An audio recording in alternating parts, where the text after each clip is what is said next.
Afternoon, and thank you for being available today so that we might continue our work in addressing our student wellness and safety activities. We have the agenda before you.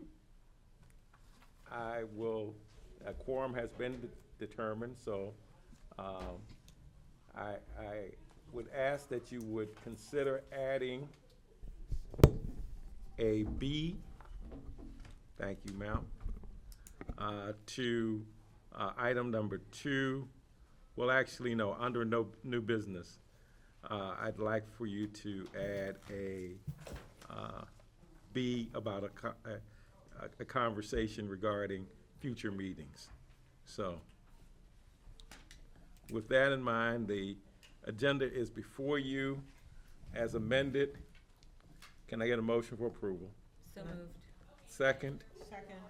Properly moved in second. All in favor, please signify by saying aye. Aye. Are there any nays? You have an option? Nope. The motion carries. We are preparing to receive a report from the Modern Facilities and Resources Work Group. And so I have not seen Dino yet, but He's just walked in. Sergeant Wilford, are you available to make this presentation? Oh, there's Dino. He's joining us. That meeting was on a 2-hour delay, and I got 3 little ones, so I was only on it for about 20 minutes. So, Okay, he'll have a lot more to say than I will. okay. Right on time, bro. Thank you. Apologize for being late. You're not, you're good. You're good. A lot of the discussion in the first half was what had been going on prior to this committee being established into the years of school safety. Let's see here. I even brought it up. One of their concerns was the Gentech platform that they use for the camera system, tying everything together. Their understanding is that the county, I guess, paid for everything for the current facilities. I'm not sure how many facilities they have in the plans for the future, but one concern they had was the LEA funds would have to be utilized in that construction, during that construction for all of those. That would have to be used instead of county funds being used. Their desires and concerns noted were staffing to support their mission. Part of that dealt with additional SAs under the safety and security, and while a desire for more SROs was noted, they also understood the fact that law enforcement is having a recruitment issue across the nation, and they understand that while they might be able to get some in the future, it's going to probably take a while. One of the big desires, was a full-time IT technician assigned to facilities and safety specific items. That being said, issues related to access control, any camera issues that come up, and tech support, when people forget passwords and things like that, I imagine is what they're discussing there.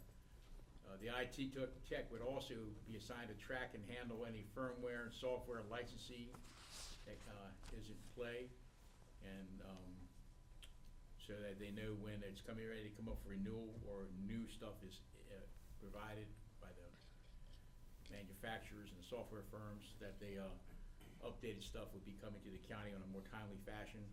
And that we would also recommend that the individual repairs and replaces, planning and budgeting for that is issues also. As technology changes, that individual will be more in tune with what's going on out there in that field, and could make recommendations so they could plan it for budgeting purposes. And they both indicated a dedicated budget in both the operating and capital budgets. I can attest that when I reviewed the last 5-6 years of budgets, there was only one line item for capital in the capital improvement budget for school safety. This way they would have dedicated funding instead of trying to move funding around from different programs when they can find extra stuff. And they can also assist with their budgeting needs for the future, and their planning needs for the future. This would also, on another note, assist with trying to account for funds, both LEA funds,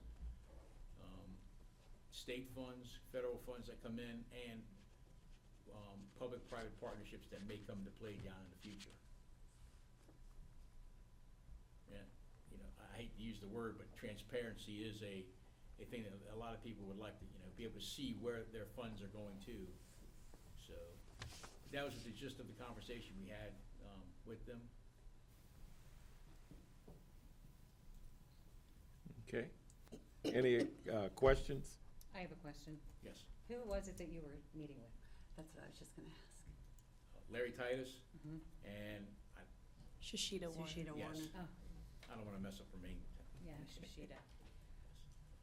Were they proposing that the full-time IT tech be a employee of IT or student services? They were well, actually under, I guess, safety or facilities. Some So- they would have access to right away and would handle all that realm of security safety. Okay, thank you. I imagine they share IT whenever they can, whoever else, you know, in the whole system. Mhm. We have an entire IT department. Yeah. So all the techs are there. Yeah. So I wasn't sure if that person would remain there at the direction of IT or just become integrated That would be into a the. local Oh, decision. sorry. I normally just have a big mouth. They just would like somebody assigned, basically for that realm full-time. So when things crop up, I guess they've been coming up a little more recently. Yeah. They would have somebody they can call right away to get it all done instead of being in a pending queue of things. You mentioned that they thought that this tech could also be responsible for tracking and handling firmware and software licensing. Did that come up because it has been an issue in the past, or they were just brainstorming about Brainstorming. some of the, okay, Yeah. good, So many okay. duties for this person that way. The Gentex system, I think they use the Raptor system here in the county. I don't know if they're still staying with that and move away, but whatever the systems they're using, specifically for school safety, and we're finding this when we're doing the study now for the automatic weapons detection systems in the state. The software, firmware, you know, hardware, 5 maybe years Right, shelf life, and the new stuff comes out. Software is even faster than that sometimes. yeah. So, I guess it's something like, you know, oh, I gotta worry about this thing now, you know, versus someone who can really keep track of things. I think it'd be good too also to have somebody that's the world they live in, the IT world, so we can utilize, they have a lot of, this Raptor system can do a lot. Yeah. But we're not utilizing it, or maybe we're just kind of in the learning portion of it, of what all it can do, before, and part of another thing was, the Wi-Fi boosters at some of the schools that has cell phone service are looking into that. So that we can use some of the systems that we have, more effectively. So we're utilizing all the tools within those systems. So that was part of the conversation. I know they've had a few vendors out for metal detecting, well, maybe not metal detecting, but weapon detecting. That way it's not catching every metal thing that you have on you, but I know the board's had a few vendors over, so that's something they're looking into. I know another concern that they had was, with the budgeting is to have a budget that would cover, when they need to replace cameras and have someone to run the system. Yeah. And have, you know, there's all the costs, the initial cost goes into that operating, budget, but then that doesn't carry on to keep the cameras up and running for repairs, you know, the vape detectors, when they need to have somebody come out, they need somebody to monitor, all that stuff. So not only do they have, the operating budget covers all that stuff, but they were suggesting a secondary, security budget that would kind of encompass a lot of those, unforeseen costs that come with a lot of this, type of equipment, software updates, you know, where they hold the data, storage and stuff like that, so. Thank you. One of the big things we're finding across the state from our office, we're doing a weapons detection system study right now, it's a 2-year study. First phase is done, the report just got sent up, I gotta see if we can get it out to everybody here. But that's the hidden cost of training and staffing, because it takes, for Weapon 6, it takes an average of 3 people a lane. So if you have 2 lanes, that's 6 dedicated people. The question then is, who's allowed to do searches? You know, if it's a school-related issue, it's not law enforcement, it's the school administrators. So Is there a projection on when that might be the second coming phase, to fruition? the second phase of the study is starting after the first of the year. That's where we're gonna meet, our office is meeting with technology folks from across the nation, who are vending these products. We've got a special dispensation to be able to meet with them to learn how these products work on the back end, and our chief IT person is spearheading that part of it. We just got done the first part of it. I told Larry, Mr. Titus, as soon as I can get that report out to him, I will, and get it to everybody else. Okay, thank you. And I know that the Calvert is probably on that first stage of just bringing vendors in to see how they work, they demonstrate it, how much everything's gonna cost. So I'd say we've had one, I've been invited to go with one vendor, and I got an invite to go meet with another vendor, later on in January. So I know it's something they really want. It's definitely a deterrent, and then also it's gonna catch things if they are coming in. But if people are coming to an event and they know there's a weapons detection, they're probably not gonna bring a weapon in. Hopefully not. And if they do, it's gonna most likely be caught. We're gonna have law enforcement right there, along with school officials, to stop this kind of stuff. So, it's just, you know, I would say we're in phase 1. Yeah. Just knowing that the vendors are coming and seeing what the costs are, and then coming up with the money to pay for it. Is Calvert near the top of that list out of being proactive, or there's a need driving it? I think we're trying to be overly proactive. Perfect. Working in the schools, we don't get a lot of weapons coming into Calvert County schools. Yeah. So, but, looking at this would be mainly for the entry of visitors, and then also for after-school events, i.e. football games, basketball games, concerts, that kind of thing. Okay, thank you. Thank you for that report. I want to remind the committee that in our conversations, we've had 2 conversations with the SROs and, not SROs, but the safety advocates. Couple of things. Technology alone will not fix this problem. Technology is wonderful, but it has to be staffed. Just as Sergeant Wolford just indicated, that a screening line takes at least 3 people. That's 3 jobs that we don't have someone doing right now. In addition to that, there's a great concern that even with the camera system, if we don't have someone constantly monitoring the cameras are just there as a deterrent. And so dedicated staff. I think the other aspect of this, that we continue to hear this issue of a dedicated safety budget, because over and over again, public entities are looking at this as a priority area, and clearly from our review over a year ago of the budget, it's hard to discern what portion is spent on safety and how funds are being used as assigned or as awarded. So I think that that's a process that's internal to the school system that needs to be addressed.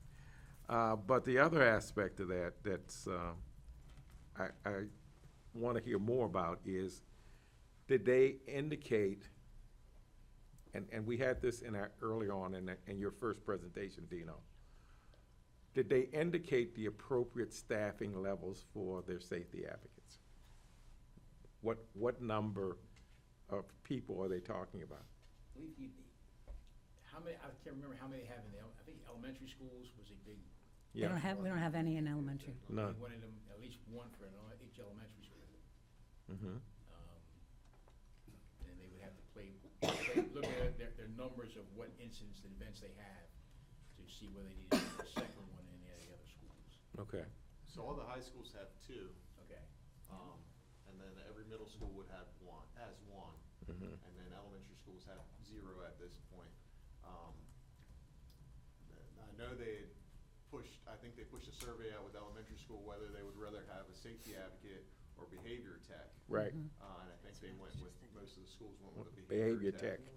Right. That can be a little bit more hands-on when a kid is in crisis, with dealing, someone that's a little bit more physical, when a student's a little bit more physical, how to safely remove them and get them somewhere would be more of the behavioral tech. Where the safety advocate would be more of investigating, Yeah. you know, Yeah. And incidents and stuff like that. Where at the elementary school level, you know, again, we'll knock on some wood, we don't have too many of those types of incidents that are very severe, you know, or serious in nature.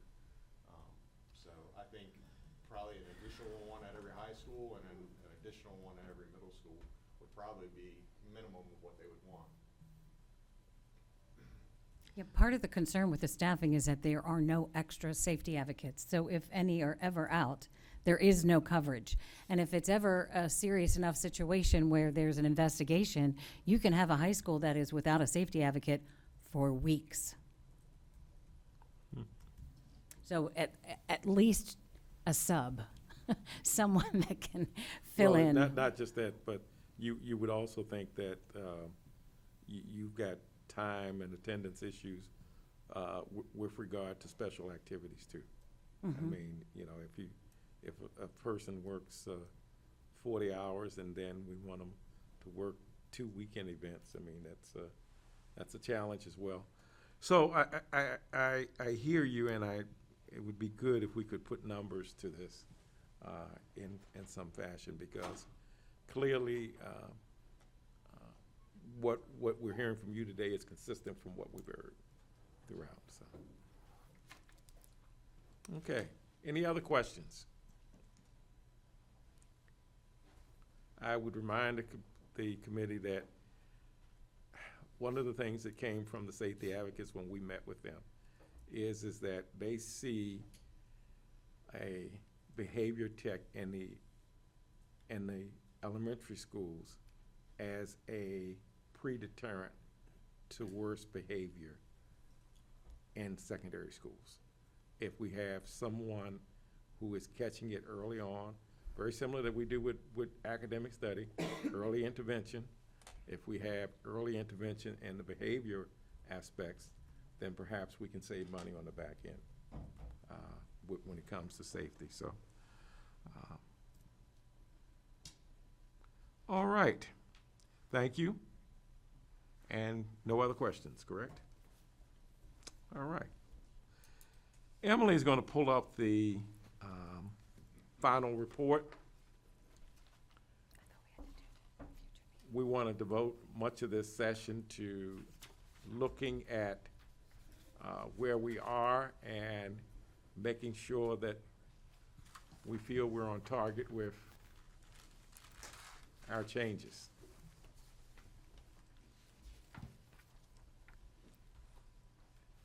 You're going to have to make that bigger.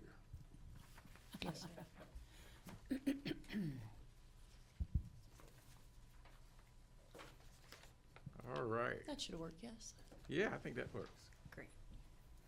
So we had began to look at this during our last meeting, although it's such an overwhelming document that I think it was tough to even scrape the surface. So we asked members to take a look at it independently between the last meeting and this meeting.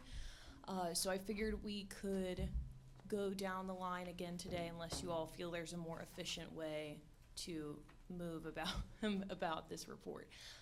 For context, there is the individual subcommittee reports before this, a write-up on the student focus group and the community survey, and then just general information about the committee. But for the purposes of the group, I feel it's best that we delve into this chart of recommendations.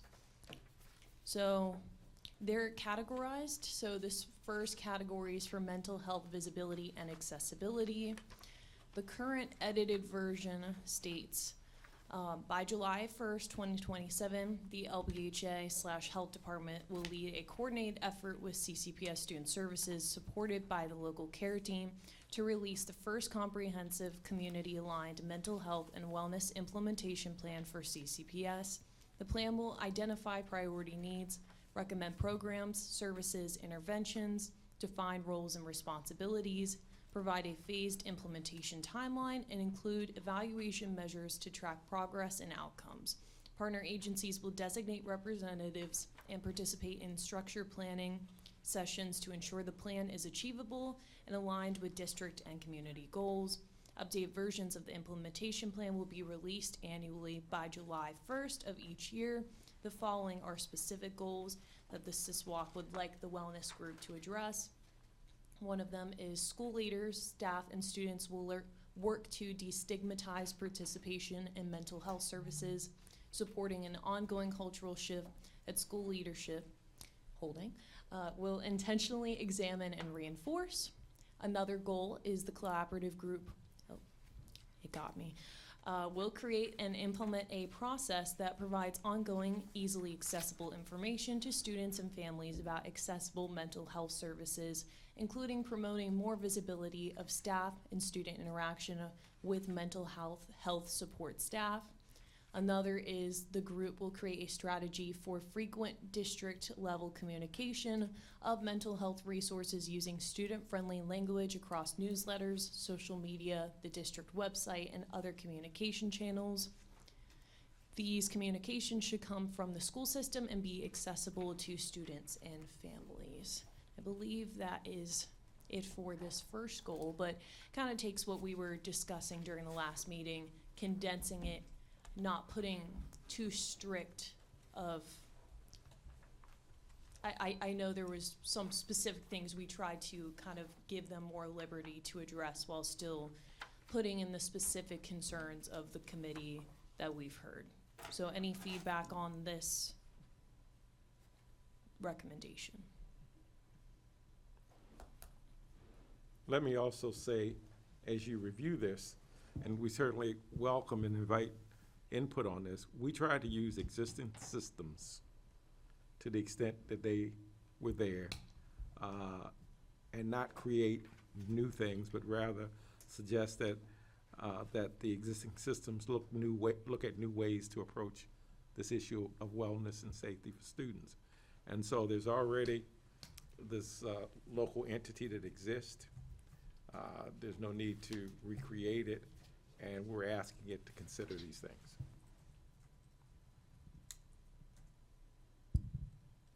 And you'll find that consistent with the recommendations later for the school system, where there are internal systems that already exist, that we're asking for reprioritization of what they do, not to create something new.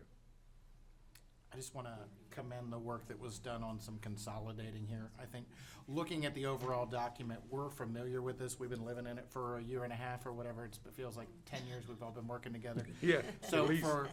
for someone who's going to be presented this at the end who hasn't been part of the work, it's quite overwhelming. There's a lot of recommendations, and I don't want it to feel like we're just throwing back in the face, here's what's wrong, here's what's wrong, here's what's wrong. So this first one, knowing where we came from to what it's condensed to, Yep. if we can make that the goal throughout, I think you can see some parts throughout where that's definitely happened, but I think that probably should be our goal. And Yes. over these general last couple. general comment too is myself, Pastor Jones, and Leslie met a couple of times independently to work to consolidate these. So you'll find that there's a good amount of the recommendations that are in this format.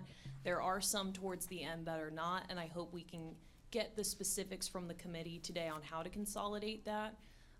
But yeah, we attempted to do that more throughout the document. Yeah.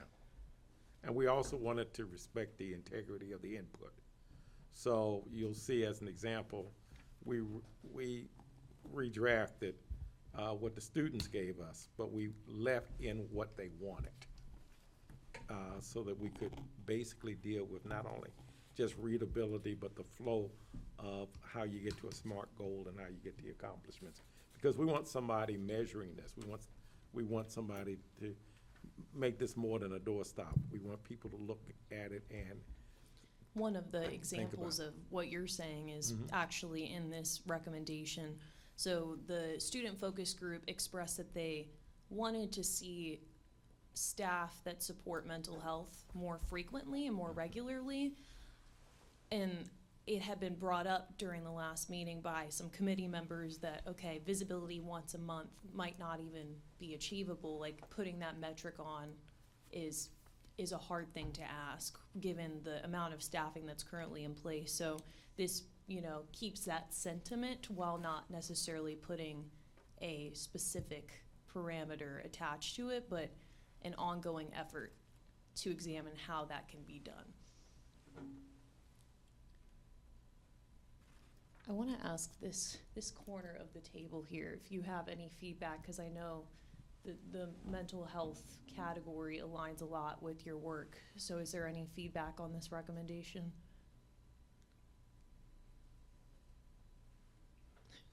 Sorry. I think this is broad enough to allow for some flexibility. We were having some discussions over here about some subcommittees that exist under the local behavioral health authority that may already be able to take on this task. But I think maybe by not naming them, this allows for the ability to be fluid with what the needs are, as well as determine if the actual subcommittees will be able to encompass it or something else needs to be directed. So I think this gets the point across as to what we're looking for, but doesn't necessarily dictate how we have to do it. Exactly, and we wanted to function in that capacity because we wanted your new director to be able to answer the question that I asked her when she came, and is, do you have a plan for safety and wellness for the schools, for students? And so we think that by laying out these issues, that you have the flexibility to create that plan.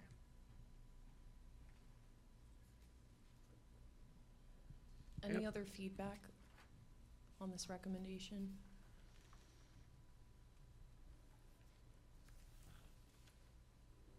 We will move on to the second. So this is a recommendation from the student focus group to frequently include mental health resources on the district-wide level using student-friendly language via newsletters, social media, etc. This message should come from the school system. Now, I feel like this is kind of captured in a few of the other recommendations and can likely be consolidated into another existing category. Do you all concur with that? Yes. I'm just going to make a note for myself. Mm-hmm.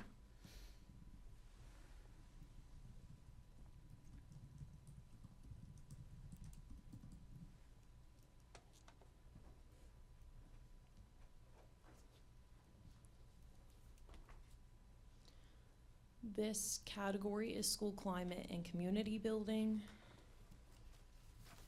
This is one of the consolidated recommendations. So CCPS should implement a district-wide evidence-based bullying prevention program with fidelity across all schools. This program should include 1, comprehensive staff training to ensure all school personnel understand program components and procedures for family notification. 2, integration of restorative practices and follow-up interventions to support both student who was harmed and the student who engaged in harmful behavior. 3, clear expectations for school-level implementation, including proactive prevention strategies, classroom-based instruction, and ongoing reinforcement. 4, use of attendance, behavioral, and incident report data to monitor program effectiveness, track repeated incidents, and guide improvements.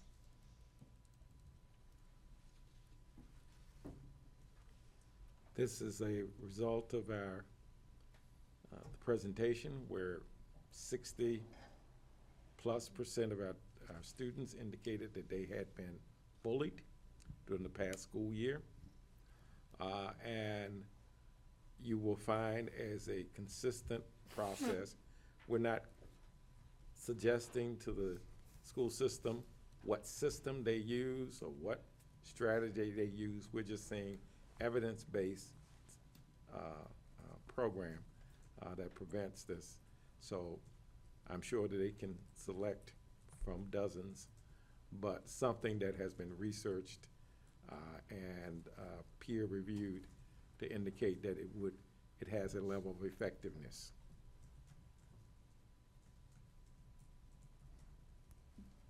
A couple things to think about with this as well is one, when would this program be implemented?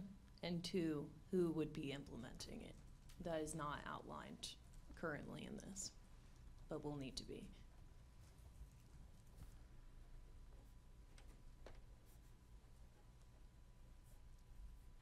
I tend to believe that this has a different level of urgency, and that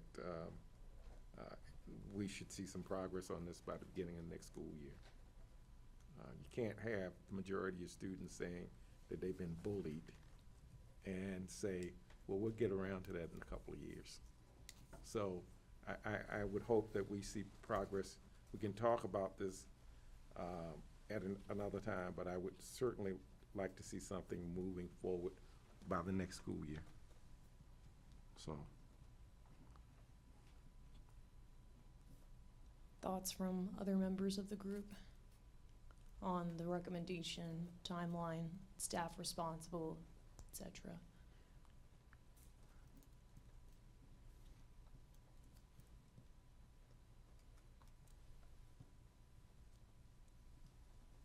I just know this is one of the, if we want to call it, big ticket items. And you're going to see more come later when we talk about the code of conduct. There is more that kind of will pull into this piece of it. So maybe once we take a look at that piece, if there's anything that anybody wants to talk about or change or update, in addition to just actually having an actual program that the county uses. There are quite a few more pieces to it than just that. Mm-hmm. Is there a section in the final report that addresses potential barriers to being able to implement some of these recommendations? And I'll be very specific in what I'm asking. Jason and I sit on the calendar committee for the school, and we are highly restricted in the number of professional learning days that we are allowed to schedule. And that is prohibitive of ensuring that all staff are trained appropriately in all of these things. So I'm not being critical. I just think that when we discuss this or when we submit it, we need to, there are overarching barriers to being able to get some of these things in place. So I just wanted to offer that. Mm-hmm. Maybe a sense of prioritizing. You know, maybe there are some things that we really need to be prioritizing differently. We're spending, I mean, I can tell you that just from being in a school, when we have professional development days, a lot of people are finding them not worth their time and energy. Mm-hmm. And So- most of support staff are not included. Right. So I just think it's maybe a matter of prioritizing things differently and looking at professional development in a different way. Yeah, I think that Yeah. we recognize that there are, things like calendars and overarching things that must be addressed. But I think the reason the commissioners put us together is because there needs to be an interruption of the norm. And I think that in this process, we would have provided a public disservice if we aren't suggesting some things that will interrupt the norm.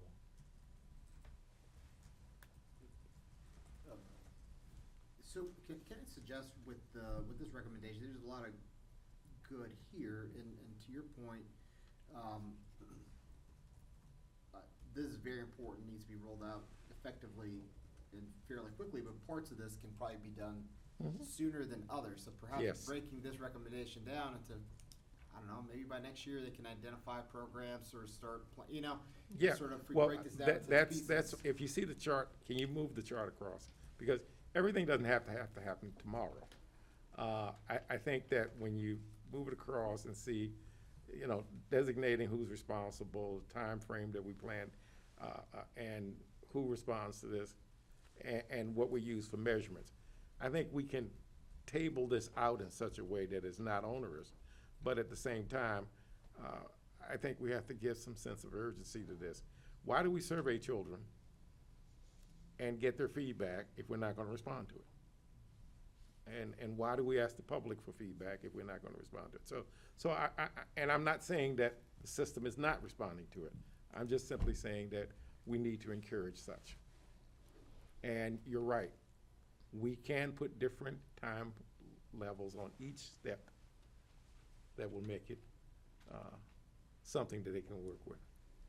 So would it be more of the will of the committee to ask for research into the structure of a potential bullying program for the upcoming school year? What exactly would be the priority under this umbrella? Well, I think that first of all, I don't know what they're doing. So I would suggest that as part of how we move forward in our work sessions, that we invite the ex-official members, which include the superintendent, and see if in fact there's some aspects that are already achieved. And perhaps we can adjust accordingly, but I don't see, for lack of better terms, watering down any of this until we understand the what is. The county website, the CCPS website says that we use the Alveus program. Mm-hmm. I don't find that to be 100% true. So, you know, there's just a lot when it comes to, it's a big issue. So there's a lot that's gonna come under this. So I feel like as we're prioritizing, I think the long-term answer may be a fidelity program, but I do think, Reverend Jones, you're correct. If this is a problem and we got kids going home right now saying that they're being bullied, then even if we expedite them shopping for something, us picking out groceries isn't making this feel any better. That's right. So I think we have to look at those systems that are in place and what can we do right now to mitigate, what kind of messaging can go out this school year, what programs, you know, if it's not a bullying program, okay, we're working on that later, but what can we do right now to change that part of the data? Yeah, and that's why I'm hoping that we can get Dr. Newsom at our next work session, because we need to understand what is happening now, or the appropriate staff person. And so, It might be Suzanne McGann. I feel like social emotional learning is gonna come up, right?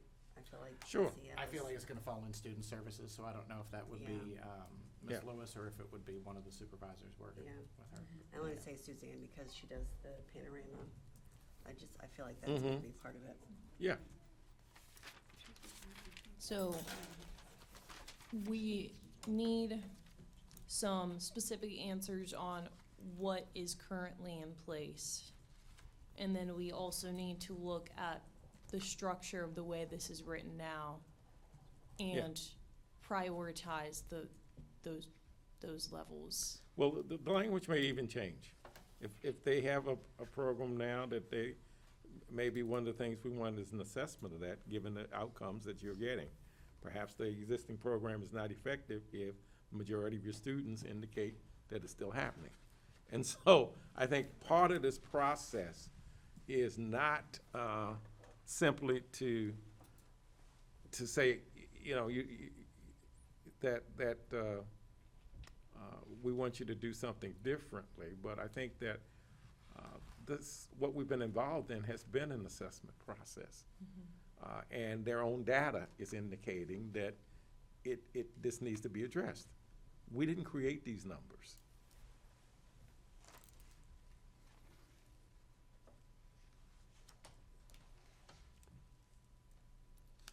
So I'm hearing we need to continue to refine and revisit this one as we speak Yes. to school leadership. Yes. Understood. Anything else from committee members before we move on? I think Rick's recommendation is on target, and we should use that throughout this process, and that is making sure that we allow for appropriate steps so that some of this can be phased in and not all expected at one time. That's reasonable.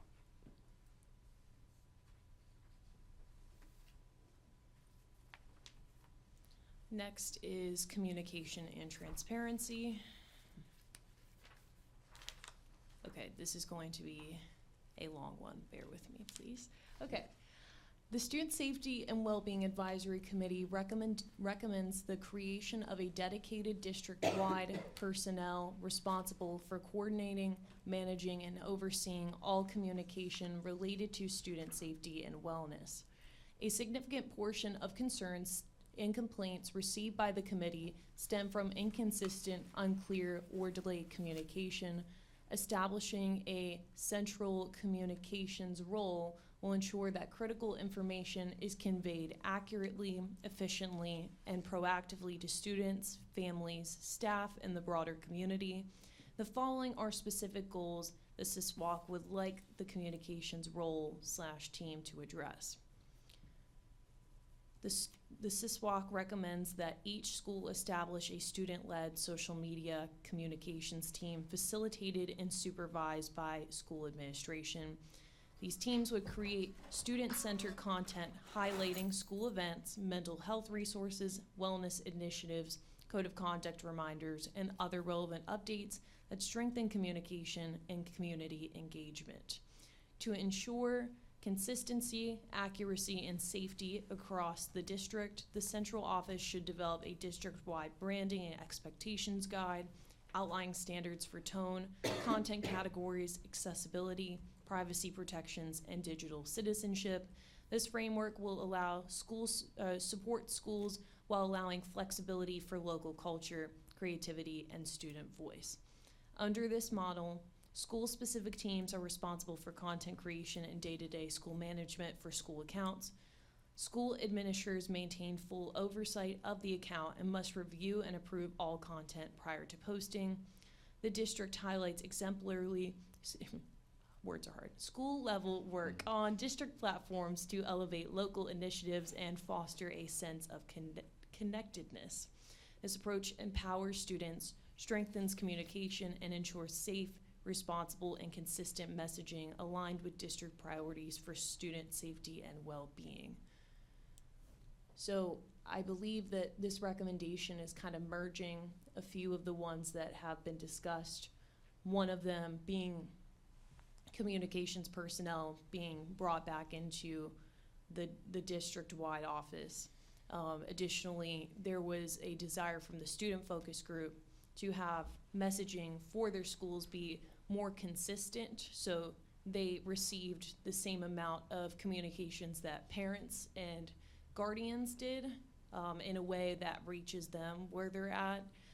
There was talks about student ambassadors assisting the creation of this content, and this would allow school administrators to have oversight of that content creation. So this is just merging a few of those recommendations together. Is there any feedback here?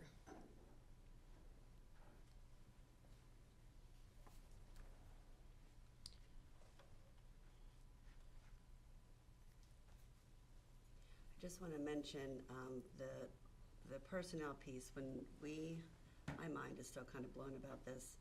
You know, we see on social media within minutes of a lockdown or an incident, within minutes there are parents posting things on social media about what has happened. The principal will not have had time to address or discuss or put a message out about what's going on. Allowing students to get on their phones and start rumors basically is what I feel is happening. So then we have all of these community members that are getting all of these messages and seeing all of these things, and there's not a person to say from central office, this is what has happened. This is, you know, a letter does get sent at some point, but it could be hours after the incident. And by that time, there are rumors flying and there are untruths happening, and it's shedding a very negative light on our school system. Yeah. And all it takes is a couple, and it spreads like wildfire. So I think this part is very important when we talk about a person that's responsible. I don't know what that looks like or how that comes about, but somebody thinking about that side of it, just making sure that our community is told quickly what has happened and that we're working, a lot of times it'll say, we're investigating, and that's fine, but that doesn't come out until hours after the event or the incident has happened.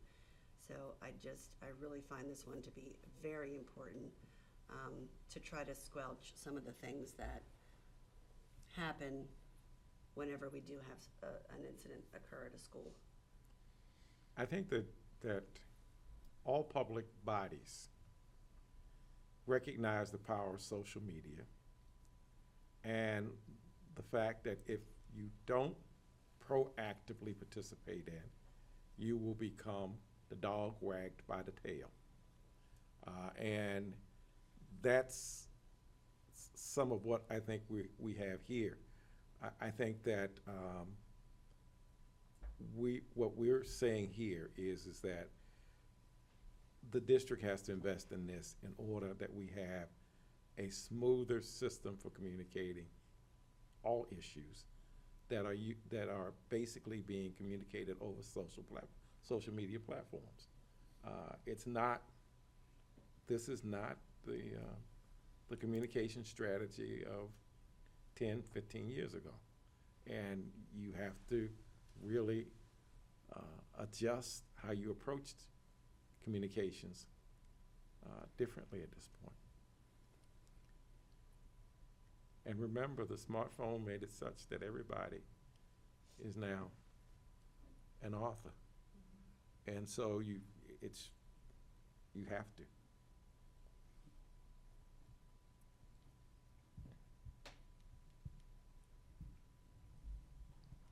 Is there any feedback on this recommendation? I have a thought. One of the things that came up during the student focus group was there was a mention from one student in particular how they went and visited multiple social media accounts. So one school might have one for their guidance team, and then there might be another one for a specific teacher. But in light of what you were saying, Leslie, I was thinking that if we're going to ensure that the message is clear and across, then there should be some look at that from kind of the district level, that if there's information that needs to be communicated out and we want to ensure that the communication is truthful and coming from the source, then there should be a connection to those accounts in some way at the district level, so that if that information needs to go out, it goes out on all of those accounts, or that the message is clear and the same. And I think that's a how, and we're trying to give them some flexibility, but you're absolutely correct. But we could add something in here about ensuring that the district has the adequate access to these accounts. They're not just housed within the individual schools in the event Sure. of an emergency or a safety issue. That way that comms person could actually put it out on those specific pages. Well, then what is the district's social media policy?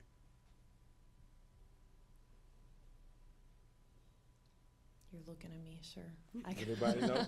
I can look it up if you In terms of what? Specifically? Specifically, if there are a bunch of smaller work groups that are using social media, what is the district's policy about how they're used, and how do they filter up? I'll defer. Do you know? I don't know that one. Unfortunately, no. No, because I know in most entities, there is a general overarching social media policy. And then if your platform is operating under the guise of that entity, then your content filters through and up, and vice versa. My question is there any consistency? I know you can go to the Board of Education's website and you can link to any of those schools. So are there any consistencies? Is it just their websites that you're linking to, or, I believe that's the case. I don't know if any of their social medias are linked, and some of them are run maybe by like you were saying, by the counseling department. Some may just be the school PBIS person who took it over. And I think if you look on, various platforms, you'll find, and I'll just pick Calvert Middle because I was there for a while, you could probably search Calvert Middle on X or Instagram and find 7 different accounts that have been Sure. created over the years as someone else took it over. So, Yeah. my answer to that would probably be no, that there's no overarching link. Yeah, and so that means that the messaging can come from 7 different authors. And so I think that, I think this is a healthy recommendation for a number of reasons.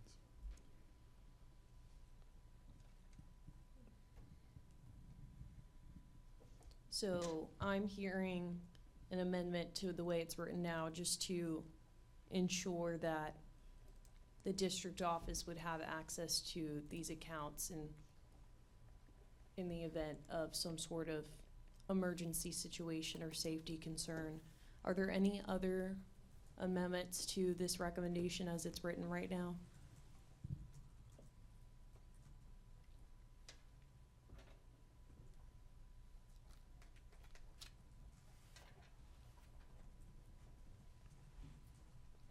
I will move on to the next one.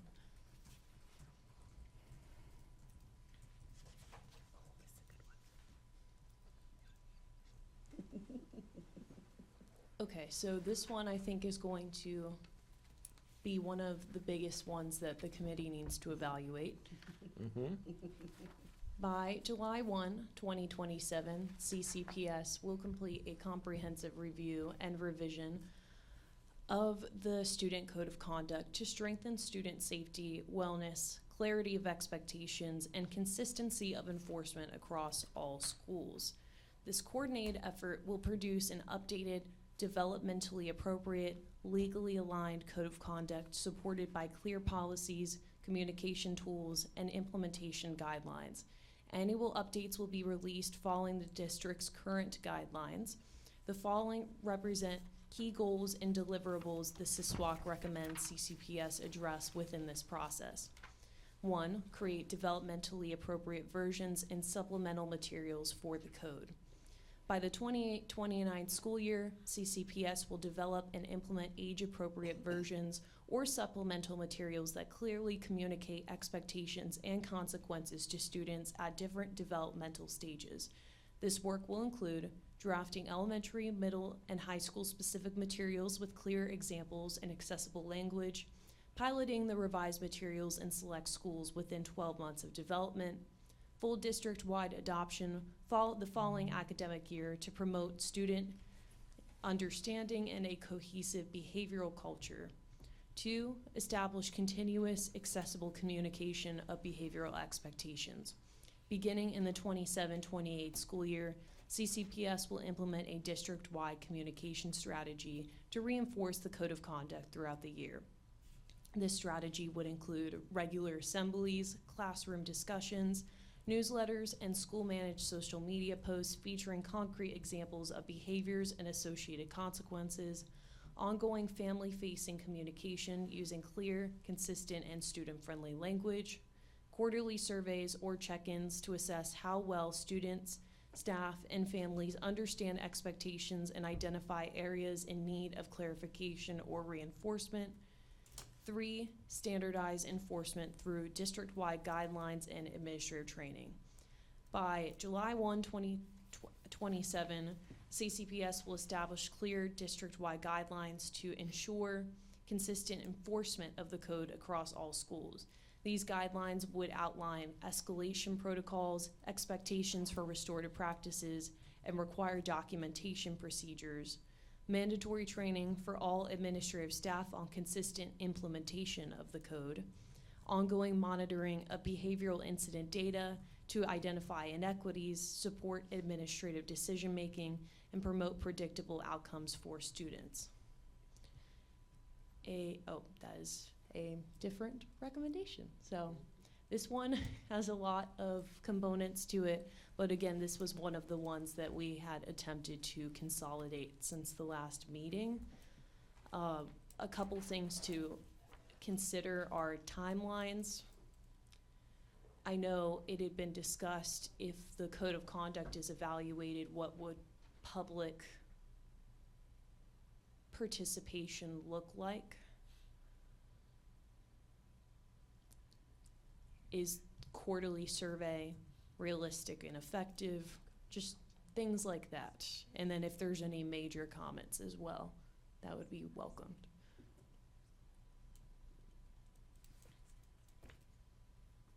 And I think this one kind of came out of, one of the big pieces was that the code of conduct is not being enforced or followed consistently at all across schools, from level to level or even within levels. Within levels. I mean, the safety advocates at the higher schools speak to this, the inconsistency in implementation across the district, even at the high school level. And that, I think, concern came a lot from direct data in the community survey as well. I think that's kind of what solidified the Yes. committee to look at that.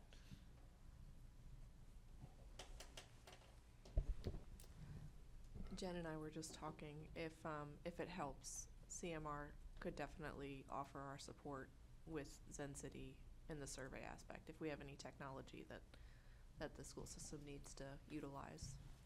That's an option. And one idea I had sitting here on the survey aspect was to merge two ideas. Could this check-in be our community survey, or is that not? Well, I guess you would need more specific questions about the code and the behavioral consistency, but I do know that the committee had discussed our community survey being administrated regularly for the next few years, so. Again, I don't want this language to tell them how to do things. I want the language to say what we want and what our expectations are, and they can decide how they best carry it out. So to your point, one of the issues I'm seeing here is with the language, I'm sorry if this is nitpicky, but the will language sort of seems like our committee is dictating what the publicly elected Board of Education will do. These are recommendations, and I think we need to be careful with our language that they're. Yeah, because will and shall mean it's mandatory as opposed to. Correct. Is the word recommends should probably be substituted in lieu of will. Would that, do you believe, satisfy that concern? Yes, yeah, because then it is just something we're teeing up for them, and ultimately they were the ones that were elected by the citizens to, make or not, make those decisions. That was actually one of my notes for at the end. And if you look under the way the recommendations are listed in the community survey part towards the back, it says we recommend, and then they bullet, and there's no CCPS should. It's just we recommend to establish, we recommend to do this.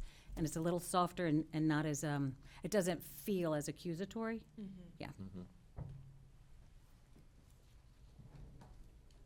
I don't want to undermine any of the other work that we're doing, but this will come as no surprise to your chair. I think that this is the single most important recommendation that we can make. It also, with it, carries a huge workload. And obviously, that's not going to be on us to determine how that burden is carried. But I think the timelines kind of show our respect for that. We're certainly not asking for this to happen overnight. No.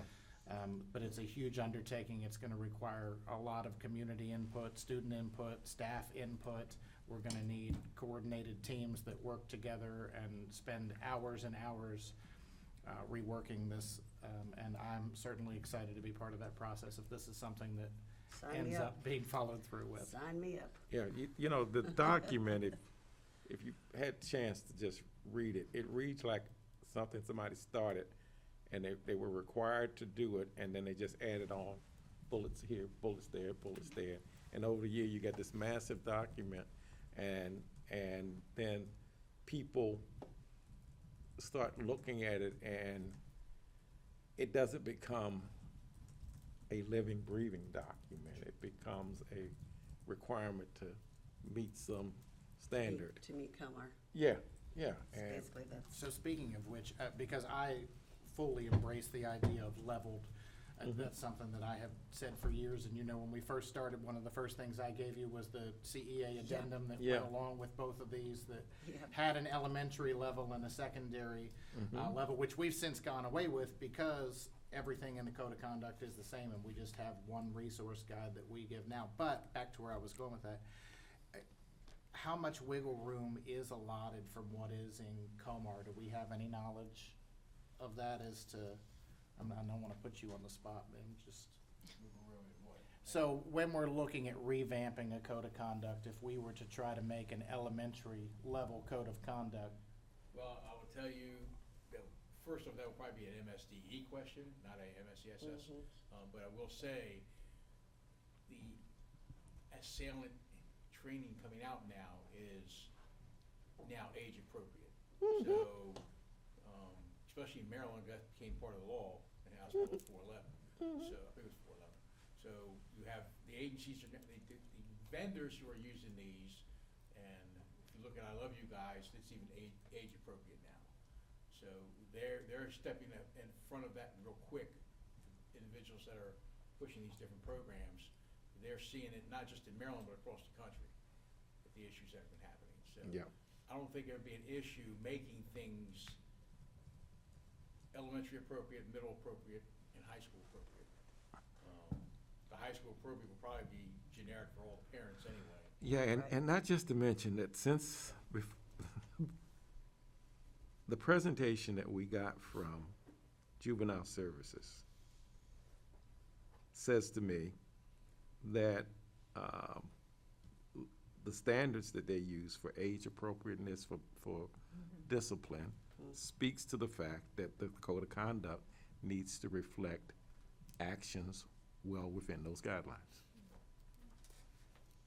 I will say as well, I think there was an attempt to keep those restrictions in mind by saying a age-appropriate version of the code or Yes. supplemental materials. So Yes. even if, you know, by Maryland law, that can't necessarily be done, at least there can be some materials that can be given to elementary school students, like little flyers, pamphlets. I would not be the expert on what that would look like, but if Sinitra were here, she would say a Smokey the Bear.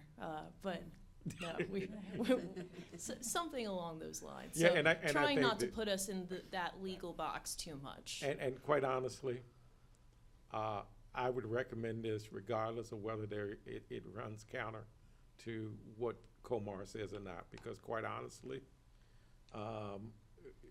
we were charged with coming forth with the best recommendations that we could come up with. And if it flies in the face of something else, maybe somebody else needs to look at what they're doing. So, you know, I don't want to be obstinate about it, but the reality is that this is what we need. And I'll do some more research, but I really don't think. I don't think it's going Comar to says you have to have some Right. program. Right, How you get to that program. exactly, I was just gonna say. exactly, Comar is in general Yeah. right, written with a lot of wiggle room. yes. So I Which do can not be see good an and issue bad. happening locally if CCPS creates something that's elementary appropriate. Because like I said, even the active assailant, we've gone away from active shooter to active assailant because of different issues that happen in life. But Yeah. that's even becoming age appropriate now. Yeah, yeah. So it had been mentioned that the timelines that are recommended here seem reasonable. Are there any comments or suggested revisions on the timelines that are outlined? A lot of 28, 29 targets here. There's 27, 28 for a communication strategy for the code. So that's a bit different. But we can make them all aligned, so they're the same timeline. No, I think you have to stagger it. Yeah. Yeah, it's gotta be staggered. My other question is, it doesn't this doesn't address how the membership of who is looking at this code, or if that will be done amongst an internal committee, or if there will be public participation in that process. So I wanted to throw that out there as well to see if we'd rather keep that out of this recommendation, or if the committee wanted something specific about who would be involved in that process. Me personally, I think you keep it out. Yeah. That's a locally driven, each of these points we're bringing to them is locally driven. So like the code of conduct, they'll probably end up having student services, maybe somebody from the educational staff who's deals with They do kids all that the time, now. and They do that the now, counseling staff. yearly. Yeah, Yeah. health and mental health folks having input to get to those different levels. So I think letting them decide what they need. Yeah. To do this. Historically, the school board has had, advisory committees, public advisory committees for doing things. There used to be a citizens advisory committee. I don't know if it still exists or not, but there has to be, they have to use what they use now to assure public participation. Yeah, I would I agree. don't think we can- I never I don't want to think we can- argue away guaranteeing that we have a seat at the table, but I will say under current leadership that seems to be the case with every committee that has been created with the proper interest holders have had seats at the table. So I think we could trust them with that guidance. Now, somebody had brought up this to me separately. For long-term monitoring, would it be beneficial to have a former member, which we will all be, or you will all be former members in probably the next couple months. Would it be beneficial to have a SSWAC member as a part of that process? I don't think we have a right to suggest anything beyond what the resolution requires us to do. And our job is to make recommendations. Beyond that, I think that's the end of our job. If somebody else comes along and says, well, we'd like to have something, well, that's fine, but I think I stay within the four corners of the resolution.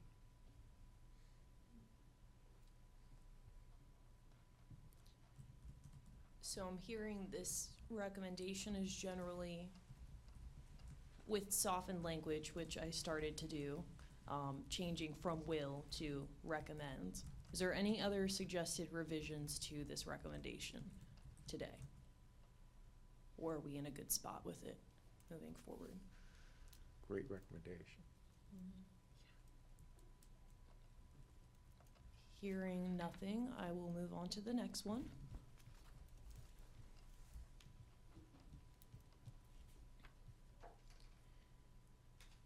The next one is pertaining not to the code, but rather to CCPS policy. Recommendation for a clearly defined policy specific to bullying, harassment, and intimidation should be developed, outlining levels of response, escalation procedures, and timelines for family notification in alignment with Maryland Code Annotated Education 7-424. All schools should implement a district-wide evidence-based bullying prevention program, which that is addressed elsewhere, so we can consolidate that. Yes. To ensure staff are aware of procedures for contacting families of both victims and perpetrators. Restorative practices and follow-up intervention should be integrated to support both the student impacted and the student demonstrating harmful behavior. I actually think this might be a duplicate. It is a Yeah. duplicate. Yeah. So It is a that makes it duplicate. I was gonna easier. ask We you, will just, what makes this different than the other one? does, Besides the I'm hearing clearly committee defined- consensus to remove this Besides recommendation. the clearly defined policy, because as of right now, we do not have a bullying policy. We have a harassment and intimidation policy. Bullying falls under it. So this was aimed at a specific policy for bullying in itself. I think we add that language to the other To the, yeah, and keep just rolling.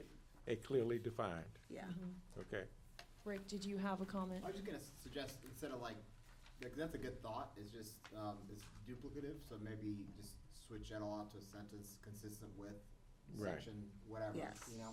So that way you're doing an inner document reference to, the prior section where the evidence-based, bullying prevention Yep. program was discussed. So Just are, making that a part are of it. you fine if I move the language starting with the first sentence to the end of the code Mhm. into the other recommendation about the bullying prevention program? Yes, Mhm. yes, Yep. yes. I have full committee consensus on that. No concerns. Okay. I'm not saying no, I wanna make sure Rick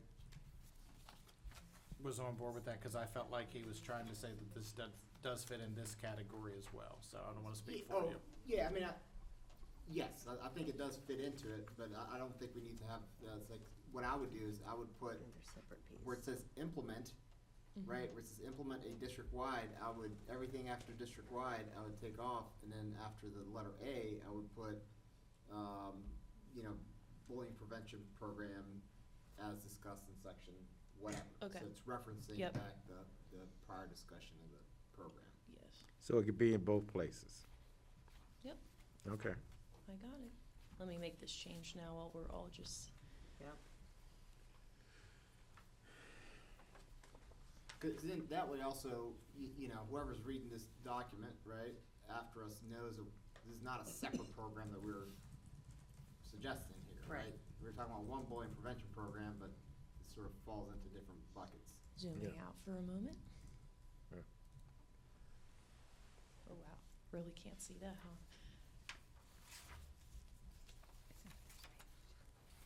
And we can also number these for the final report. That way you can easily reference, okay, school climate and community building number 1.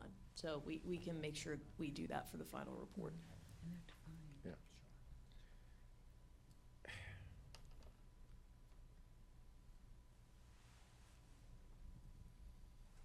What time is it? 3:12. Okay.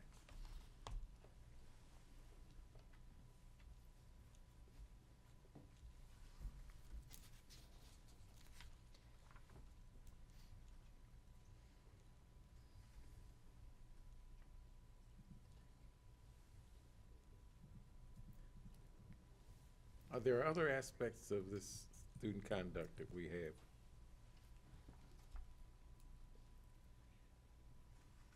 Sorry, sir. This deals with the bullying in addition to the language that we had before. What else do we have under student conduct? So, this is the communications and transparency category. So the big recommendation we just went through was all for the code of conduct, and then Mhm. everything else is separate from that. Mhm. So we've already gone over the recommendations So that we're was had for done? the code. Done with the code? Yes. Okay. And my Word document is being a little funny, so if you don't Mhm. mind me going back and making that change That's fine. following the meeting, but That's I fine. will message you, Rick, just to make sure that's in line with kind of your thinking. Sure. Thank you. Thank you. Okay, this was another big one that the committee has discussed. CCPS should develop a centralized digital resources hub that provides families, students, staff, and administrators with a comprehensive, regularly updated inventory of student supports, safety information, mental health services, and other critical district resources. The hub should be overseen at the district level, ideally by the Office of Student Services in collaboration with the recommendation communication staff, with designated liaisons from each school responsible for contributing school-specific resources and ensuring accuracy. The platform should be updated monthly to maintain relevance and usability. In tandem with the resource index, CCPS should create a clear, user-friendly decision flow chart that guides individuals through common scenarios, bullying concerns, mental health needs, academic supports, etc., and identifies the appropriate school or community resources available to assist. The centralized, structured approach will improve accessibility, streamline navigation, and ensure that all stakeholders know where to turn for timely, accurate support. So that merges the recommendation hub, and then I know it was discussed probably more towards the middle of the committee work. I think Pastor Jones, this was your recommendation originally to do a flow chart for specific scenarios, just because the committee learned a lot about how behavioral issues flow through the system, and that's not something that's necessarily public knowledge, or at least not publicly educated enough. So that's what these two were trying to get at. And the hub idea came from Linda. Yeah, say that, yeah. Yes, the resources hub, yes, did come from Linda Turner. And we can also soften the language here to make that consistent with the SSWAC recommends. So I will make that change. But any other overarching recommendations here for this general resource recommendation?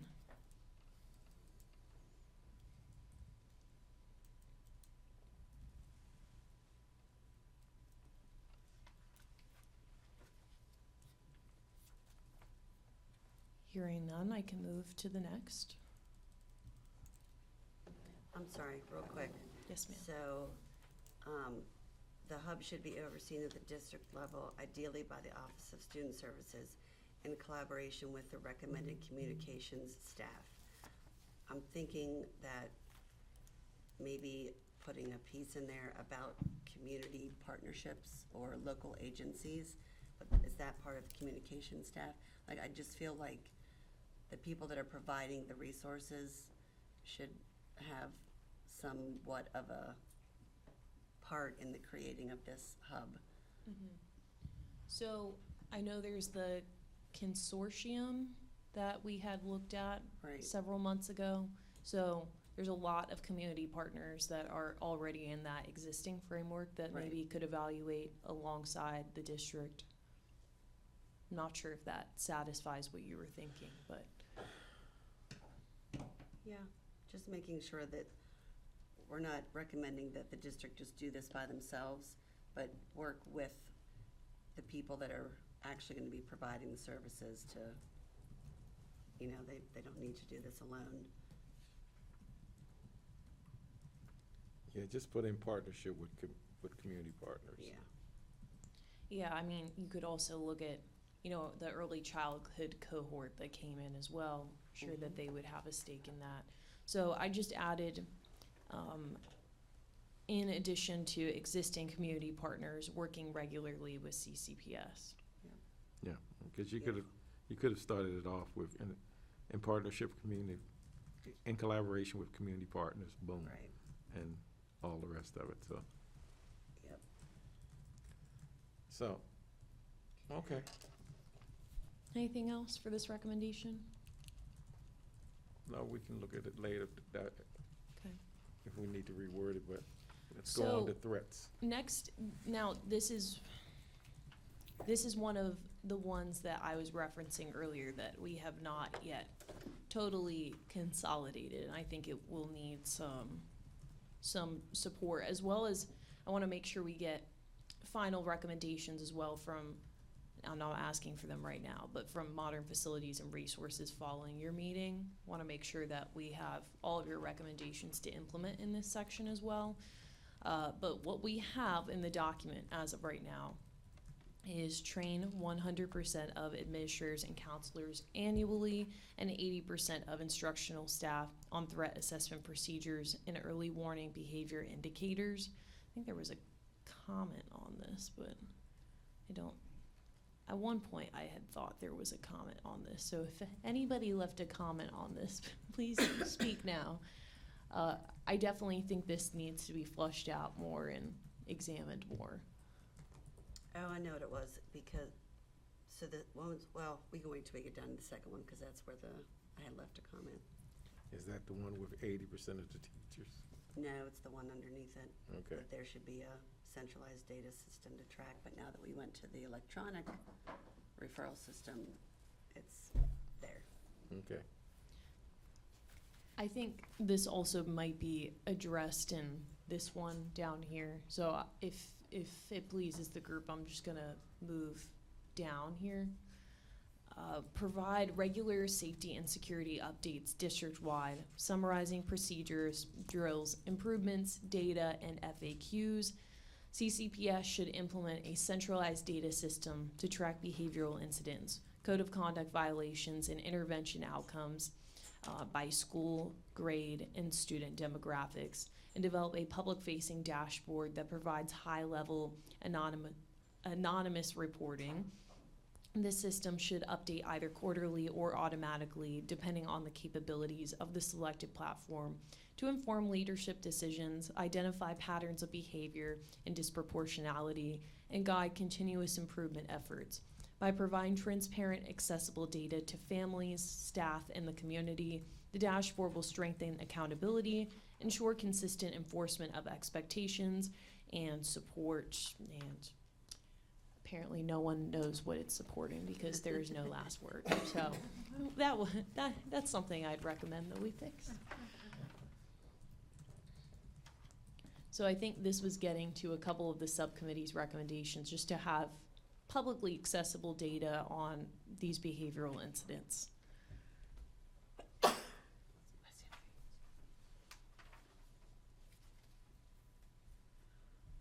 Any recommended changes? So I definitely feel like the first one can fit under this training staff. From my standpoint, I don't know that we get as much benefit out of the 80% of instructional staff trained. Yes, administrators, yes, counselors. And I could be wrong, and Leslie, argue me if you think that I'm wrong. I almost feel like more what we need there is the transparency of how that process happens and the explanation of, yes, trained on early warning signs and indicators I think is important, but I don't know that training our instructional staff on threat assessments that they're never going to take part of gets us anywhere. I agree. The Safe to Learn Act designates who is supposed to be part of a behavioral threat assessment team. Yes. So if those individuals, either district-wide or school-level-wide, are part of that team, should be the ones that are receiving this. His comment of what the process is, and this is what happens, should be for everybody. Because I'm sure teachers would like to know if, I have an issue in my classroom, the issues of behaviors of concern, which are designated or delineated in the Safe to Learn Act, are there. So if they're given training on what those are, and, okay, so I have this displayed in my class, this child in my class is not going to be, it's going to be referred for behavioral threat assessment. He's looked at first off in a triage. The triage then says they should be doing a behavioral threat assessment. What does that entail? So I don't have to be afraid of what's going on. Informed is secure. Does that make sense? Well, you know what you're bringing me to. Kindergarten teacher or first grade teacher, whatever it is, down in Virginia that just won the big lawsuit against the district. Basically because she wasn't informed of what the risk was, or the people didn't act upon what she saw as the risk. So it's an issue of who gets informed and when to allow people to protect themselves. Yeah. And so while the threat assessment team may be identified, I think that the parties who make contact with the potential threat need to be informed. So whatever language we use to get to that, I'm good with, because I wouldn't want to have a student that is a legitimate threat in my classroom and not knowing. I would agree. I think that piece is important, but I think the overarching of explaining threat assessment, I feel like, and maybe I'm off on this, but I feel like I have a pretty good feel for my members. I think if I reached out to the 1,200 instructional teachers, deans, psychs, social workers, outside of deans, psychs, social workers, most of my teachers are going to say, I don't know what a threat assessment means. I know that I've had kids go through a threat assessment, but I think the general classroom teacher does not have an idea what goes on at that point. But he or she should know if there is one threat in the class. Sure. And that's my only point.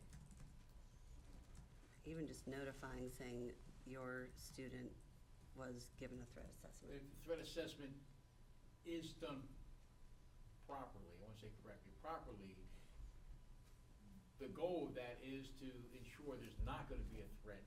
But the other part of it is we need to devise IEPs, 504. Corrective action, yeah. That's the information that should be going back to the educator that's got that kid in their classroom. Yeah. Good point. Now, could there be a sidebar conversation? This is why we did this, just so you know. So I have highlighted that. It seems like there's some more conversation that needs to go on the specifics of this recommendation. So I'm gonna play back this conversation in an attempt to redraft and send it to you all between now and the next meeting. Along with that other one that I just highlighted about the bullying prevention program, I think there's still some outstanding dialogue on that one as well. So we can continue to refine. Okay. The dashboard on behavioral incidents, this second one that I just discussed, is there any feedback on that particular recommendation?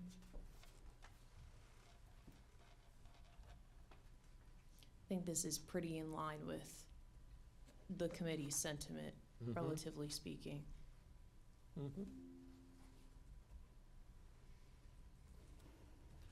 Hearing no feedback, I will move to the next section. And this is also one that needs some help, so definitely would love to have a dialogue today about where the committee's head is on these. But student support services. One recommendation is to increase access to counseling and support services during and after the school day. This recommendation needs some specifics, some why.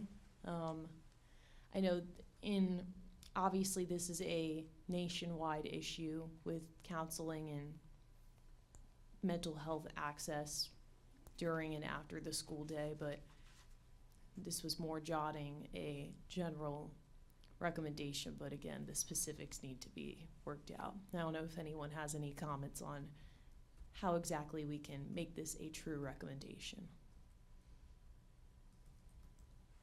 I'm gonna look at Denise and Caitlin. Yeah. That was my thought as well. I just saw you lean up as soon as I said that. Yeah. I mean, I think there's a couple of things that come to mind with this, and some of this dates back to some of the other, and I may be confusing some community surveys, but one of the things related to this is information about accessing services, because people seem to have some difficulty with knowing where to go, which kind of goes in tandem with the hub. And then I think if we're talking about counseling and support services, are we talking about the ones specific to the school or the ones in the community? Because I also think that that's important to note, because there's been a lot of talk about the different roles and how, like, a school social worker may do one thing at one school but may do it at another. So part of this is, I think that there's information with regards to access, and then kind of pulling back and being a little bit more broad with regards to access to counseling and support services that may be connected to the school or by community partners.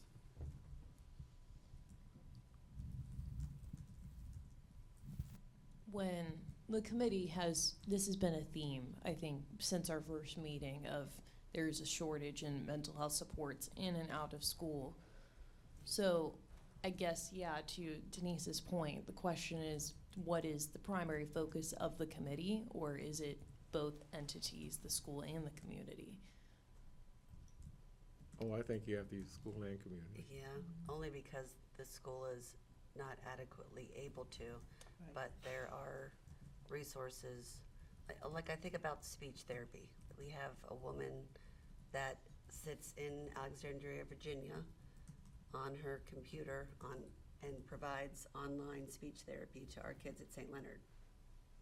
So that's kind of contracted out. So is that something that, we could look to do within our school systems when it comes to providing additional support for mental health services? I don't know what it would look like, but we do it for speech. Just a thought. Well, and I think to that point, you know, because there are a lot of community, like, for instance, our agency does school-based therapy, and we aren't contracted, we just provide the service within the school. So I think that that's why I'm kind of asking for, are we looking for just the school, or are we looking at it in more broad with regards to the partners that may be involved? And then even further, like the information about accessing, because more and more opportunities are becoming available, especially with consortium funding. So ensuring that that information is conveyed out and in a timely fashion. Because increasing access is sometimes our perspective. There may be access, but we don't know about it. So the hub would come into play there. Yeah, absolutely. So do we want to move this there, or do we want to reference the hub?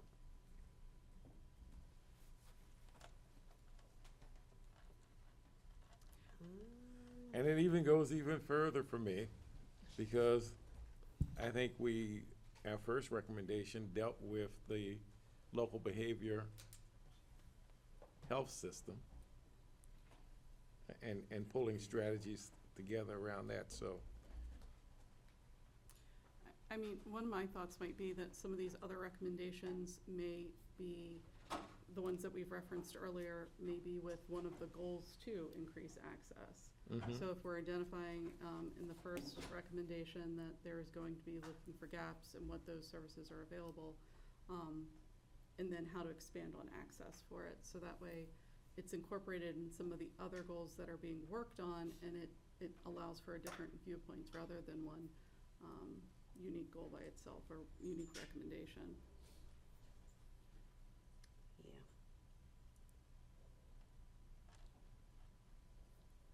So this can be another one that I go back and watch the clip and then bring back a potential solution for the next meeting. Okay.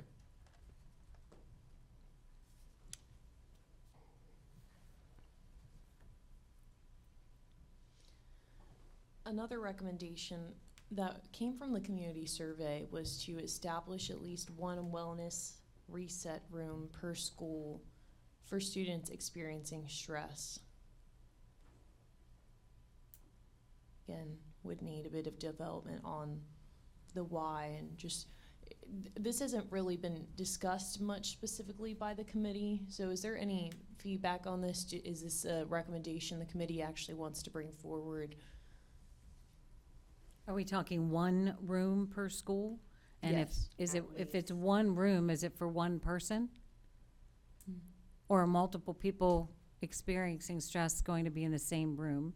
And if so, is that helpful?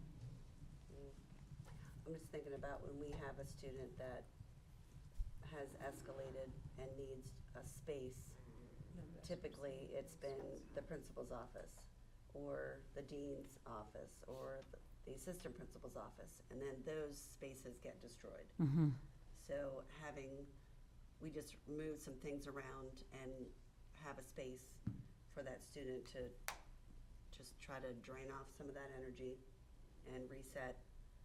I don't know if you call it de-escalating, but just a place for them outside of the classroom and outside of somebody's office to get themselves. So when we use the word stress, are we talking about escalated behaviors? It could be Or are we anything. talking about someone who is overwhelmed in the environment and just needs a timeout? I asked that because you said those spaces get destroyed. So are we talking about students that cannot? I think it could be anything. It could be, you know, the counselor's office. In our situation, she can handle the kids that just need to talk to somebody. But when you then introduce a student that's becoming a little more upset and physical, it's hard to take care of all those things in Sure. one space and not have things get destroyed. And then, you know, the student could put themselves in harm's way, so it's literally just a space for them to try to calm. Does it require staff support or? Somebody has to be in there, yeah. Yep. Do you think all schools have a room or a space, which would be more appropriate? I think all schools can find a space. I don't know if it would be a room, but it would be a space. Took the words right out of my mouth. Yeah, I think space Yeah. does open it up. I know Reverend Jones, we don't want to have to worry too much about the barriers, but until we have a larger conversation about redistricting, there's definitely schools Yeah. that, we have multiple special educators sharing a classroom or interventions that are happening in a hallway, so I think space probably Space leaves is it open for definitely that. better. Yeah. Another word I was looking at was experiencing stress. Does that really capture what we're looking at? Not really. I think that could be worded differently. About emotional distress. It could be emotional distress or, for students, let's see. Yeah, emotional distress could, Like it could be trauma, it could be drama, it could be a number of things. Yeah, I feel like it needs to be indicated by the behavior and not by the source, Yeah. right? Because you don't really know the source, and you may Mhm. not ever know the source. Right. Yeah. But is admission into this room dictated by request? Or would it be a staff directed, we need to get you to? So I want to be very careful about all of those laws with Right, seclusion and stuff. right. Yeah, well, see, maybe we just say either elevated or escalated behaviors and take There we go. stress out, Yeah. period. Yes, yes. And then you can, yeah. Because, there's an old book on the market called Stress by two brothers. One was a psychologist, the other one's a medical doctor, and it starts off with stress can be good. It's how you handle stress. So every person, every public speaker who stands up in front of somebody has stress. It's how you handle it. So we overuse stress sometimes. Mhm. And I do want to reiterate too that just because a recommendation is on this sheet doesn't mean that it needs to be moved forward by the committee. I mean, it can be refined, it could be removed, Sure. this is a compilation of basically everything the committee has discussed in one way or another, so And shared with you. share it with me. Yeah. I think you can leave a pretty simple recommendation here, and you had just said escalated. You could almost go with just establish a wellness space for student de-escalation. Yeah. And then that leaves it completely open-ended. Yeah. I Yep. think most places do have that, but they may not have it actually lined out, and that goes back to your original general theme. I'm not dictating that we Yep. need a room that has an exercise bike. While that Right. would be Exactly. great, Right. we don't all have space for that. Yeah. Correct.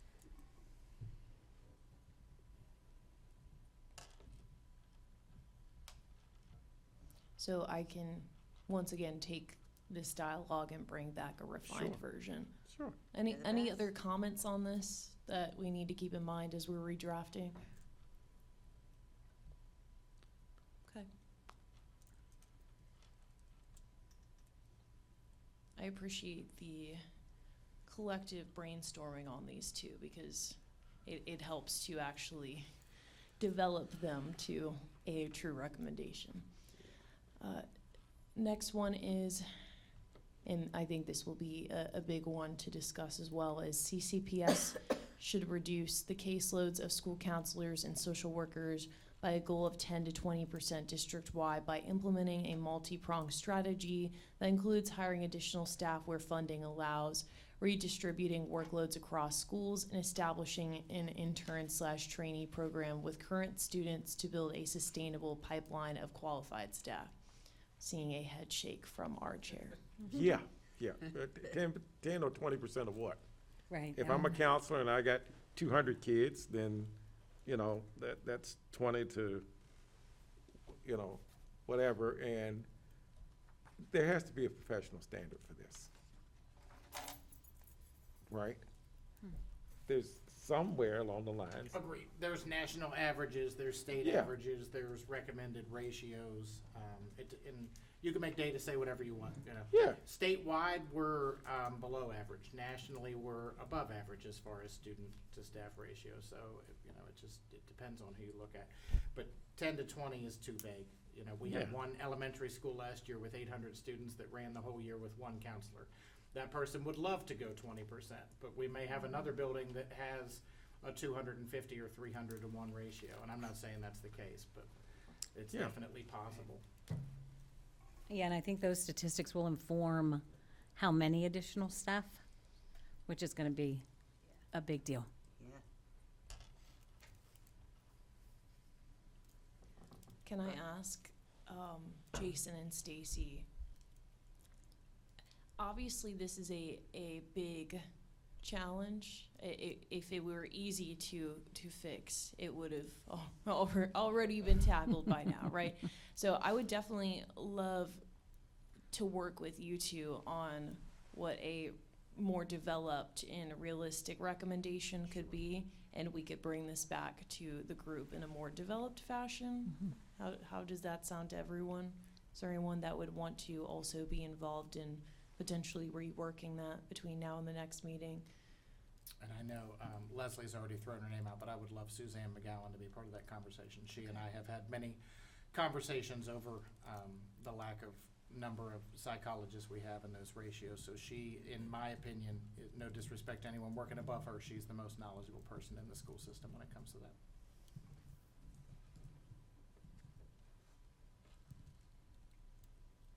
I think we should perhaps also suggest that a review of the roles and expectations of those positions.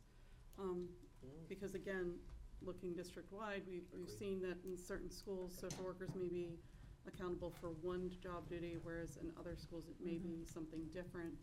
But that adds to essentially the caseload or the workload that individuals are doing, so that they may be taking on extra tasks and feeling overburdened when that role may not have the same tasks in another school. So perhaps some clarity or boundaries with regards to what the expectations are for those roles, because I think that could also play a part. Okay. It's there. So we can work to refine that Okay. offline and revisit next month. Mhm. Training and staff support, another section that likely needs to be looked at more closely as well. And I know there were a few comments on the document as well. And I recognize time as well, so I will get through these as quickly as we can. We can discuss offline if needed. But CCPS should ensure that all staff who work directly with students receive standardized training in de-escalation and crisis intervention techniques such as life-space crisis intervention. Training should be consistent across all schools and staff roles with ongoing refresher courses and assessments to ensure competency. And I think this recommendation came from one of the subcommittees who had noted that this training is not provided to the same staff members at every single school. So it had just been noted that they believe there was an inconsistency across who gets that training across the district. I just want to add also, I've had this training, and I just remember the one thing I can really take away from it is that it is absolutely amazing in helping you understand your kids and why they act the way that they do. The process that you use after a student displays a behavior, it's a very lengthy process. And I remember thinking a classroom teacher won't ever have the ability to go through all of these steps to do it justice the way that LSCI has it laid out. So just keeping that in mind, that the information is fantastic. The piece that you can put into play is definitely better suited for people that have the opportunity and time to be able to do that, such as counselors, social workers, school psychologists even. And you know, maybe even school admin. I'm not sure if all school admin have had it. And safety advocates, yeah. Yeah, and safety advocates. Like I said, it's amazing information. Some of the probably the best I've ever had, and I've had a ton of different trainings. It's just then applying it and going through the steps of dealing with the aftermath of it. It's very lengthy. And as a classroom teacher, I don't know where you would find that time. I would offer that recently we have, we, meaning my union and the school system, have implemented an orientation for all newly hired support professionals. And a component of that orientation is student crisis and restorative practice, as well as de-escalation strategies. And basically, it is a intro to what you could potentially see and what your role is as an employee. Like, don't just walk away. You do have some responsibilities. It's not a fix. I think this is great. I love this. The LSCI might be really intensive for all staff. And I know it's just listed as an example, but that is a high-end example. It is. There's also restrictions on who can place hands on children and in what mode. So I want to be careful with that. But I do also want to add that recently CCPS rolled out de-escalation training for our bus assistants and for our childcare staff, because they are an extension of the school day where those behaviors are present. So I think we're going to find that there is some work going on there, which is really great. But I do love this as a recommendation. I just think LSCI may throw it a little bit. Understood. We can, we'll fine tune that as well. Any other comments immediately on that recommendation?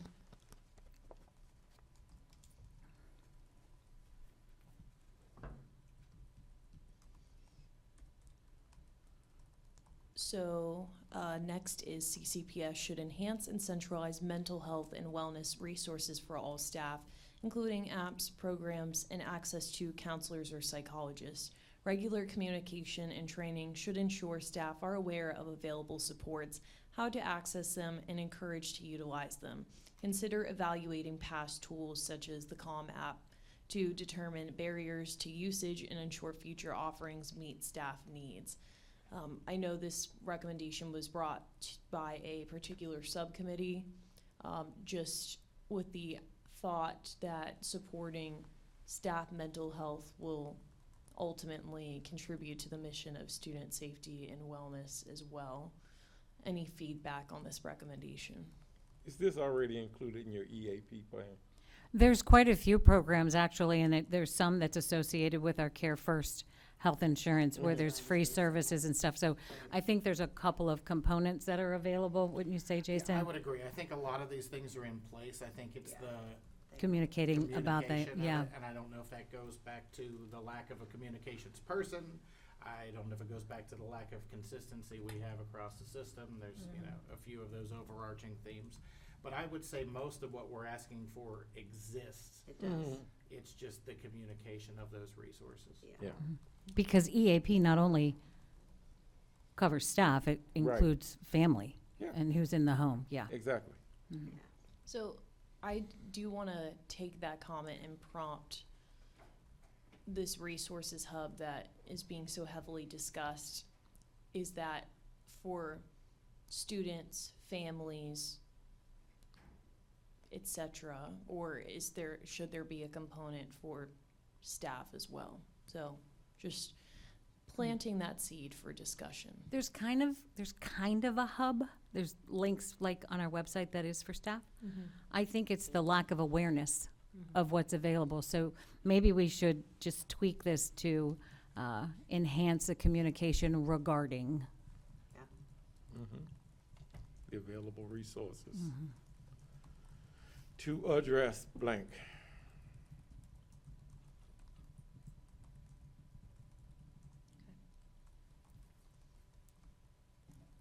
We'll work to take that feedback and bring back a refined version. Okay. Any other feedback before we move on for that?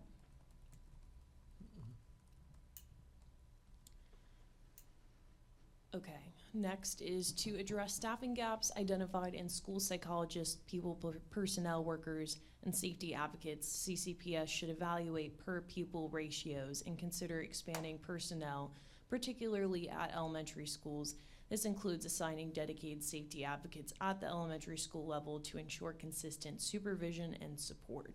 And I think this mostly stemmed from the whole sentiment of having more safety advocates at the elementary level. I think Or in behavior. interest of time, I would love for this one to be reviewed maybe when we have that conversation with Stacy and I, to include Suzanne or someone from Student Services, and then we can bring it back to the group tweaked a little bit. Okay. Because I feel like there's some overlap here with the counselor conversation we already had. Yeah. Agreed.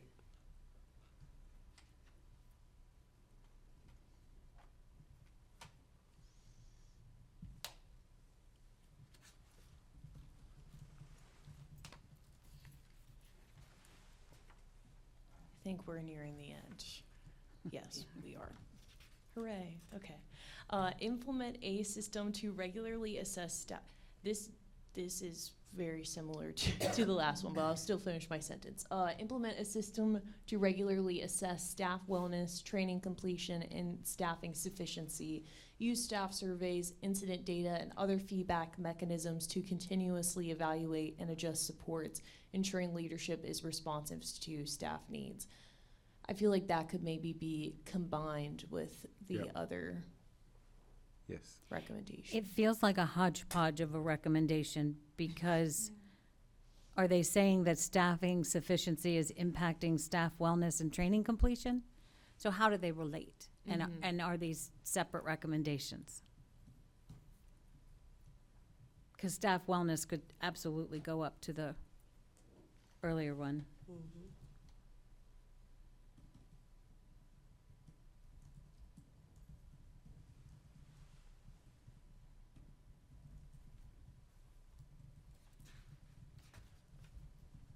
There is still a climate survey that the teachers complete, and that's, is that annual? You Yes. know, it is, okay. Yep, I'm just sitting here thinking about that exact same thing. There's an annual climate survey. Student, staff, and Yeah, all staff. families.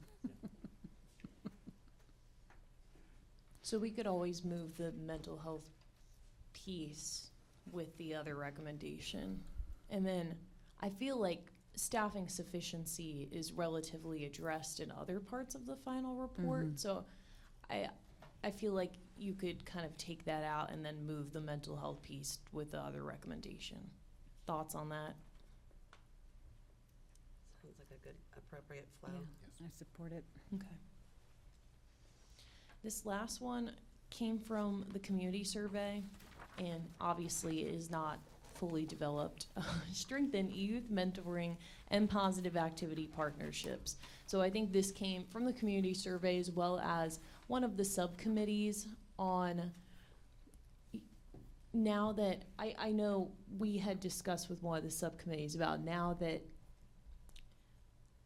lunch is used as a period for student activities, just ensuring that, you know, students have supports outside of the school hours through like mentorship, extracurriculars, things like that, I think is likely where this recommendation stemmed from, but not sure if the committee wishes to develop that or. Couldn't this go into your hub resources and not be a standalone? I feel like it can go somewhere. Yeah. That might be a good spot for it. But I don't wanna be to overlook the part then to strengthen or increase those services. I mean, they can be in the hub, but we want to increase it.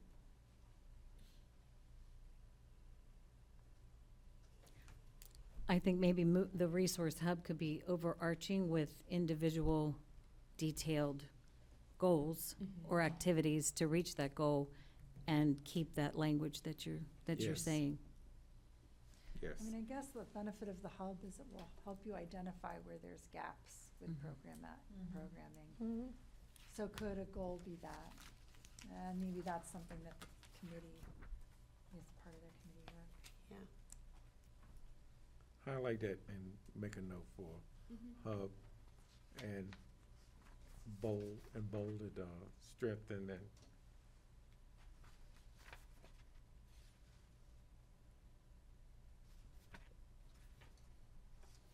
okay. Okay. So, it seems like there's still some things to continue to review, but I definitely think between the last meeting and today, there's been a lot of progress to move us towards the end. We will take your feedback today and prepare another draft for the ones that I highlighted in yellow. The ones I did not highlight in yellow, it's because we had kind of generally resolved the recommendation, and thus that will not be the focus for next meeting. But Correct. if there's any concerns about the ones that we had talked through, send me a message and we can work through it. But I do have a design draft, but I'm gonna hold that until the next meeting to discuss. Okay. So that is all for me. And in fact, that is the B that we have here. How do we want to proceed with regard to the next iteration of what we have? Do we want to meet as a group? Do we want to meet in person? Do we want to meet virtually? Now, I can tell you that between now and the next regularly scheduled full meeting, that the teams will be working with the ex-official officers, and Leslie and I will be working with Emily to try to do some wordsmithing with this. But how does the group want to handle this going forward? Do you want to continue to work in person? Do you want to work online, or how would you like to proceed?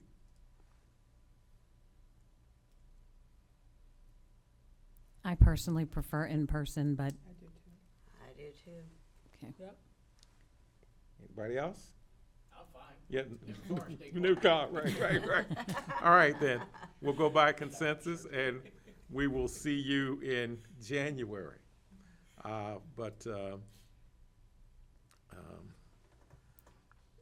Yeah, we're drawing close to an end. All right? Can you put the slides back on, please, Daryl?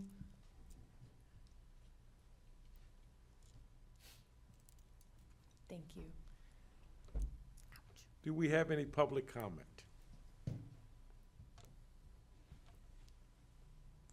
If you are online and wish to leave public comment, please unmute yourself now.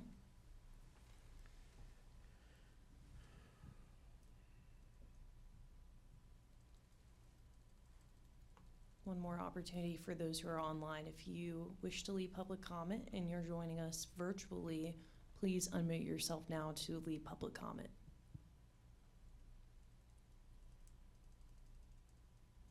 And is there any public comment in the room for today? So, don't mean to single you out there, but all right.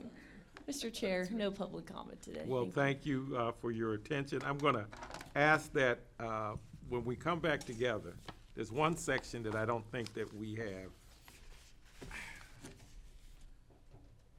Well, we've talked about the threat and assessment, but take a look at the code of conduct and what it says about threats to staff. I want to make sure that we're satisfied with language. Because one of the things that brought us here, and one of the things that we heard during our meetings with the safety advocates, is that they often are threatened by students when they make an attempt, particularly with this movement towards anti-vaping and searching and all the rest of this stuff. So let's take a look at that. All right. Well, I'll entertain a motion to adjourn. Motion to adjourn. Second. It's properly moved in second. Any need for discussion? All in favor? Aye. We are adjourned.